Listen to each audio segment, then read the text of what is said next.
அருணோதயன் அப்படின்னாலே வந்து நாங்க வந்து நிறைய படங்கள் வந்து டீகோட் பண்ணி பார்த்துருக்கோம், ட்ரெய்லர் டீகோட் பண்ணி பார்த்துருக்கோம். நான் டீகோட் பண்ணணும்னா ஆரம்பிச்சிருவேங்க. பின்னாடி இருக்க லைட்டிங்ல எது, அந்த ஸ்கிரீன்ல எது, இது எந்த இடம், எப்படி நிக்கிறாங்க, 3 கேரக்டர்ல ஒரு கேரக்டர் டாமினேஷனா இருக்கு, அதெல்லாம் போலாங்க டீட்டெயிலா. நான் போக கூடாதுங்க. இப்ப இன்டர்வியூ அப்லோட் ஆனோடனே எடிஸ்ட் கால் வந்துருங்க.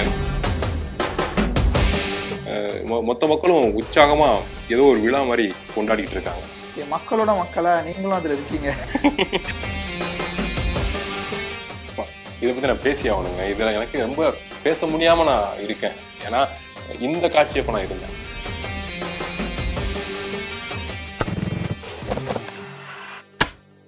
வணக்கம் மகளே, வெல்கம் டு வி பிக்சல்ஸ். நான் உங்க விஜேஆர்கே. இன்னைக்கு நம்ம கான்வர்சேஷன் யாரோட இருக்க போகுது அப்படின்ட்டு பார்த்தா, யூடியூப்ல வந்து தனக்குன்னு ஒரு ரசிகர் பட்டாளத்தையே ஒரு பக்கம் வச்சுட்டு இருந்தவர் திடீர்னு படங்கள்ல பார்க்க ஆரம்பிச்சிட்டோம். சரி, என்ன படங்கள்லாம் அப்படி பண்ணியிருக்காரு அப்படின்னு பார்த்தா, விக்ரம், பகாசுரன், இதை தொடர்ந்து இப்ப பொங்கலுக்கு ரிலீஸ் ஆக போற கேப்டன் மில்லர்லயுமே ஒரு முக்கியமான கதாபாத்திரம் பண்ணியிருக்கக்கூடிய அருணோதயன் தான் நம்மளோட இருக்காரு. வணக்கம் சார். வணக்கம். அருணோதயன் அப்படின்னாலே வந்து நாங்க வந்து நிறைய படங்கள் வந்து டீகோட் பண்ணி பார்த்துருக்கோம், ட்ரெய்லர் டீகோட் பண்ணி பார்த்துருக்கோம்.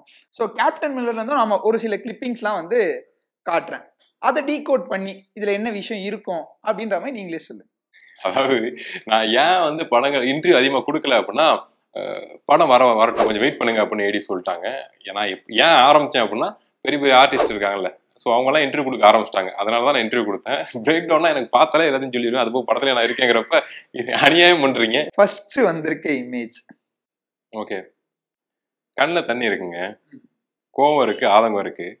நீங்க ட்ரெய்லர் பார்த்தீங்கன்னா தெரியும், கேப்டன் மில்லர் அப்படின்னு ஒரு குழந்தைத்தனமா அவர் சொல்லி பார்ப்பார் அந்த பேரை. ஸோ அதுக்கும் இதுக்கும் சேஞ்சு பார்க்குறீங்கல்ல.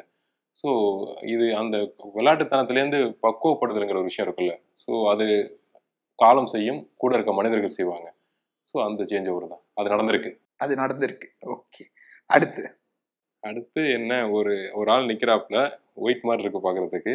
ஸோ கிராம மக்கள் நிற்கிறாங்க, பின்னாடி மலை இருக்கு, பனைமரம் இருக்கு, பக்கத்தில் ஒரு மாட்டு வண்டி இருக்கு, நல்லா இருக்கு எல்லாமே. ஸோ அதான் இப்போ நம்ம மூதாதையர்கள் வாழ்ந்த காலகட்டங்களில் நம்மளை எப்படி நடத்துனாங்க ஒயிட்ஸ் அப்படிங்கிறது நமக்கு தெரியும், டாமினேஷன் அப்படிங்கிறது தெரியும். ஸோ அது இங்கே இருக்கு, அதுதான் விஷயம். இந்த மாதிரியான ஒரு கண்டிப்பா இருக்கு. ஓகே, அடுத்து செலிப்ரேஷன். மக்கள் எங்க தான் செலிப்ரேட் பண்ணுவாங்கல்ல. ஸோ என்னதான் ஒடுக்கப்பட்ட தாழ்த்தப்பட்டு இவங்க சொல்லிட்டு இருந்தாலுமே அவங்களுக்கும் ஒரு சந்தோஷம் இருக்கு, கொண்டாட்டம் இருக்கு. அவங்களும் லைஃப்பை செலிப்ரேட் பண்ண தான் பிறந்திருக்காங்க. ஸோ அந்த செலிப்ரேஷன் இங்கே இருக்கு. மொத்த மக்களும் உற்சாகமா ஏதோ ஒரு விழா மாதிரி கொண்டாடிட்டு இருக்காங்க. மக்களோட மக்களா நீங்களும் அதுல இருக்கீங்க. சாமி கும்பிடுறேன், சந்தோஷமா சாமி கும்பிடுறேன். இதுல என்ன இருக்குது, எல்லாருக்கும் ஒரு நம்பிக்கை தானே. அந்த காலத்துல கடவுள் மறுப்பெல்லாம் எத்தனை பேர் இருந்தாங்க அப்படின்னு தெரியல. ஸோ இங்க இந்த குழுல எல்லாருமே கடவுளை நம்புறாங்க. ஸோ நானும் நம்புறேன். ஓகே, இந்த செலிப்ரேஷன் எப்படி இருந்தது, அந்த எக்ஸ்பீரியன்ஸ் எதுனா சொல்லலாமா? செலிப்ரேஷன் தாங்க, கொண்டாட்டாங்க. இந்த கோரனார் பாட்டு நீங்க கேட்டிருப்பீங்களே, மத்தால பாறை மேல கோரனாருங்கிற பாட்டு. எனக்கு இந்த ட்ராக்ல எல்லா பாட்டுமே பிடிச்சிருக்கு மில்லர்ல. ஆனா கோரனாருக்கு தான் நான் ரொம்ப வெயிட் பண்ணேன். ஸோ அந்த பாட்டு நான் நான் ஸ்டாப் கிட்டத்தட்ட ஒரு 500 தடவைக்கு மேலே கேட்டிருப்பேன். எனக்கு ரொம்ப பிடிச்ச பாட்டு மில்லர்ல அதுதான். அதான் ரீசெண்டா பர்ஃபார்ம்லாம் பண்ணி பார்த்தோம். இப்போ இந்த செலிப்ரேஷன்ல நீங்க இருக்கீங்க, அந்த பாட்டும் இந்த மாதிரி டைம்லன்னு சொல்லியிருக்கீங்க. டான்ஸ் ஏதாச்சும் இருக்கு அருணோதயன் உள்ள இதுல? தேவைன்னா இருக்குங்க, அவ்வளவுதான். கதைக்கு தேவைன்னா எது வேணா இருக்கும், கதைக்கு தேவைங்கிறப்ப எதுவுமே இருக்காது, அவ்வளவுதான் விஷயம். அப்ப அதான் இதுக்கு தேவைப்பட்டுதா? அதாங்க, இந்த கேரக்டர் நீங்க எப்படி சொல்றது, இவ்வளவு பேச வேண்டிய கேரக்டர் இது இல்லைங்க. இதை தாண்டி வெயிட்டான நிறைய கேரக்டர் தான் இருக்கு. நான் அப்படியே டிராவல் ஆவேன், அவ்வளவுதான் விஷயம். இதுக்கு மேல என்ன கேட்டாலும் நீங்க அப்படியே தான் சொல்லுவீங்க. அடுத்து போயிடலாம். அடி செம்ம அடி விழுகுது எல்லாருக்கும். ஆள் யாருன்னெலாம் பார்க்காம, வயசு வித்தியாசம் பார்க்காம அடி விழுகுது. ஸோ அடி விழுகிறதெல்லாம் ஓகே தான், பின்னாடி நெருப்பெல்லாம் எரியுது பாருங்க. ஸோ ஒரு மிகப்பெரிய கேஸ் நடக்குது. ஸோ உங்களுக்கு தெரியுங்களா, இப்போ அருண் சார் படங்களில் ரிவெஞ்சு தான் பேஸாக இருக்கும், பழிவாங்குதல் உணர்வு தான் பேஸாக இருக்கும். ஸோ இங்கே மக்கள் பாதிக்கப்படுறாங்க. சாரும் கிராமத்தில் ஒரு நபர் மாதிரி நீங்கள் பார்த்துருக்கீங்க, கோரனார் பாட்டுக்கலாம் ஆடுறாரு அப்படிங்கிறப்ப. ஸோ மக்களுக்காக நிற்கணும்ல, அதான் விஷயம். அடுத்து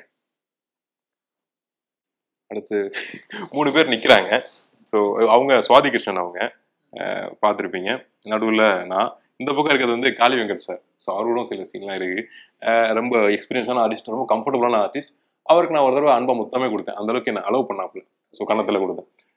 இது நல்ல ஒரு காட்சிங்க. இது லாஸ்ட் ஷெட்யூல், இது ஊட்டியில் எடுத்தாங்க. நல்லா நடுக்கிச்சு. ஸோ நம்ம கெட்டப் கேரக்டர் அப்படிங்கிறப்ப நம்ம செருப்பு போடாமல் இருக்கணும். ஸோ நல்லா விடன்னு இருந்துச்சு. ஒரு பார்க்குறீங்களா, இந்த லுக்லேயே பார்க்குறீங்களா, ஒரு இயலாத்தன்மை தானே அது. என்ன பண்ணுறது, எதுவும் பண்ண முடியாது அப்படிங்கிற இதுதான். ஓகே, அதுதான். இது என்ன மாதிரியான ஒரு சீனா இருக்கும்? டீகோட் நம்ம பண்ணுவோம்ல, நம்ம பண்ணாத டீகோட். நான் டீகோட் பண்ணணும்னா ஆரம்பிச்சிருவேங்க. பின்னாடி இருக்க லைட்டிங்ல எது, அந்த ஸ்கிரீன்ல எது, இது எந்த இடம், எப்படி நிக்கிறாங்க, 3 கேரக்டர்ல ஒரு கேரக்டர் டாமினேஷனா இருக்கு, அதெல்லாம் போலாங்க டீட்டெயிலா. நான் போக கூடாதுங்க. இப்ப இன்டர்வியூ அப்லோட் ஆனோடனே எடிஸ்ட் கால் வந்துருங்க, என்ன தலைவா பண்ணிட்டு இருக்கீங்க அப்படின்னு. அதனால சொல்றேங்க.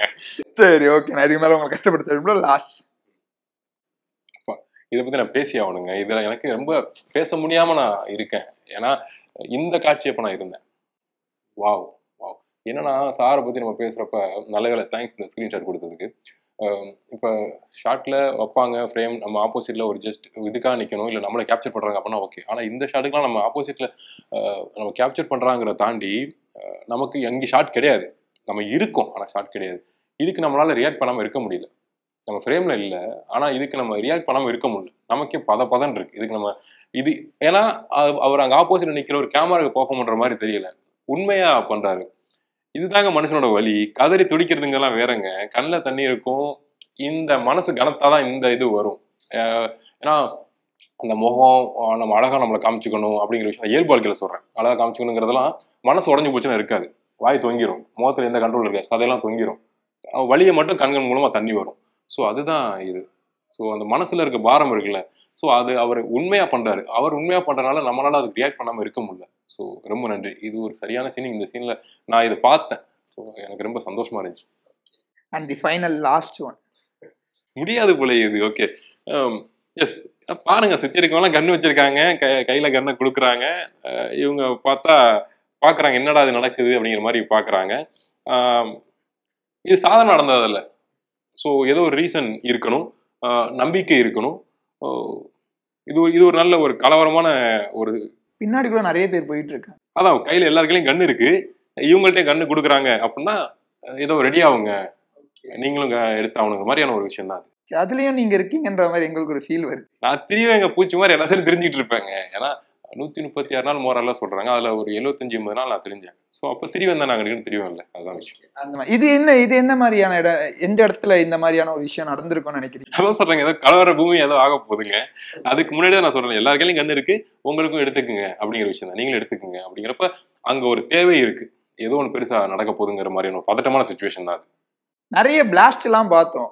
மேபி அதுக்கான ஒரு தயாராதான் முன்னாடி இதை பண்ணிட்டப்ப இதுக்கப்புறம் நடந்திருக்கலாம். அதுக்கப்புறம் இல்லைங்க, படம் முழுக்க நிறைய பிளாஸ்ட் இருக்குங்க, நீங்க பாருங்க. ஏன்னா அருண் சார் நிறைய விஷயங்கள் சொல்லிட்டாப்ல, ஆனா அதை நான் சொல்லக்கூடாது உட்காந்து ரெக்கார்ட் பண்ணி வீடியோல.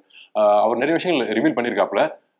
சண்டை காட்சிகள் இருக்கு, ஆனா இது முழுக்க சண்டை படம் நீங்க போயிடக்கூடாது. சண்டை காட்சிகளோட உண்மைத்தன்மை இருக்கும் இதுல. அந்த சண்டை காட்சிகள் ஏன் இவ்வளவு வைக்கிறாங்க அப்படின்னா, அந்த கதை ஒவ்வொரு கதாபாத்திரம் எடுக்கிற முடிவால நடக்கிற விஷயம் தான் இந்த கேப்டன் மில்லர். ஸோ அப்ப அந்த சண்டை காட்சிகள் மட்டும் இருக்காது, அதுக்கு இடையில வர கதாபாத்திரம் அங்கிட்டு இங்கிட்டு போகுது இல்லை. ஸோ அதோட குற்ற உணர்ச்சி, அது பண்ண விஷயங்கள்.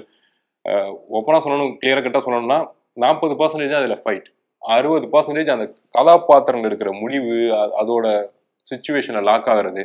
அதுல இந்த சண்டை காட்சி பாக்குறப்ப உங்களுக்கு கனெக்ட் ஆகும். ரைட், ஓகே, இதெல்லாம் நடந்துச்சுன்னா இது நடக்குது அப்படிங்கிறதான் ஃப்ளோ. ஏன்னா சில பேர் சொல்றாங்க முழுக்க சண்டை படமா இருக்குது அப்படின்னு. அப்படி கிடையாது. ஆக்சுவலி தப்பா புரிஞ்சுக்காதீங்க, அப்படி இல்லவே இல்லை. 60% கதாபாத்திரங்களோட முடிவெடுக்கும் திறன், சுச்சுவேஷனை லாக் ஆகிற விஷயங்கள் தான் இது. அதுல அதோட வெளிப்பாடா இந்த மாதிரி விஷயங்கள் நடந்தனால அது சண்டையா மாறுது. அவர் படம் இப்போ உலகத்துல வேற எங்க இருந்தாலுமே திரை வடிவம் புரியும் அப்படிங்கிறத முழுசா நம்புறாரு. சப்டைட்டில் போட்டா எல்லா நாட்டுல இருக்கவங்க பார்ப்பாங்க, உலகத்துக்கும் பொருந்தக்கூடிய திரை வடிவத்துல படம் எடுக்கிறாங்க. ஸோ அப்படி இருக்கப்ப இந்த படம் கேப்டன் மில்லர் பெரிய பட்ஜெட். ஸோ அவர் பட வரிசைகள்ல இந்த படம் சரியில்லை, இந்த படம் மிஸ் ஆயிடுச்சு அவரோட கால்குலேஷன் அப்படின்னு இருக்க வாய்ப்பே கிடையாது, என்னோட கெஸிங் படி. ஸோ அப்ப இந்த படமே ஏன் இவ்வளவு குவாலிட்டியா வந்திருக்கு, குவாலிட்டியா வரப்போகுது அப்படின்னா, வாழ்வியல், மக்களோட வாழ்வியல், இப்போ கட்டங்கள்ல இருக்க வாழ்வியலுக்கான பேப்பர் ஒர்க்குமே பண்ணா அது ரொம்ப அதிகம். ஸோ நம்ம பிறக்காத காலத்துல இருந்த விஷயங்கள் நடந்துகிட்டு இருக்கு. அதுல இருக்க தர்ம சங்கடங்கள் மட்டும் அவர் பண்ணல. அதனால ஒரு கேரக்டர் எலிவேட் ஆகி சண்டை போடுறான், வார், கிட்டத்தட்ட போர் மாதிரி நடந்துகிட்டு இருக்காங்க. அதுல ஒயிட்ஸும் வராங்க. ஸோ அந்த வாழ்வியல், அதுல பயன்படுத்துற கருவிகள், அதுக்கான பேப்பர் ஒர்க், அதை தாண்டி ஒவ்வொரு கேரக்டருக்கு முடிவு, இவன் தப்பா ஒரு விஷயம் பண்ணிட்டு இருக்கான், இங்க இப்படி இருந்தா டக்குன்னு இங்க ஜம்ப் ஆகி இந்த மாதிரி பண்றானே, அப்போ இவன் சைக்கோ கிடையாது, இவன் ஃப்ளோல இந்த முடிவு தான் எடுத்திருக்கணும் அப்படிங்கிறப்ப அந்த அளவுக்கு மக்கள் பாக்குறாங்க, தப்பா அவன் போயிட்டு இருக்கான்ப்பா அப்படிங்கிற மாதிரி. ஸோ ஒவ்வொரு கேரக்டருக்குமான ஜஸ்டிஃபிகேஷன், கேரக்டர் ஆர்க், இது எல்லாமே டெவலப் பண்ணி அவர் தான் அதை யோசிச்சது, அவர் தான் ஃபுல்லாவே. ஸோ ஒரு ஸ்டாண்டர்டான படங்க. இது ஸ்டாண்டர்டான படம். எனக்கு தெரிஞ்சு தயவு செஞ்சு கேப்டன் மில்லர் அப்படிங்கிற படத்தை எந்த படத்தோட ஒப்பிடாதீங்க அப்படிதான் நான் சொல்லுவேன். இன்னைக்கு இந்த கான்வர்சேஷனை செம்ம ஜாலியா பண்ணி கொடுத்தீங்க. Thank you so much. ரொம்ப நன்றி.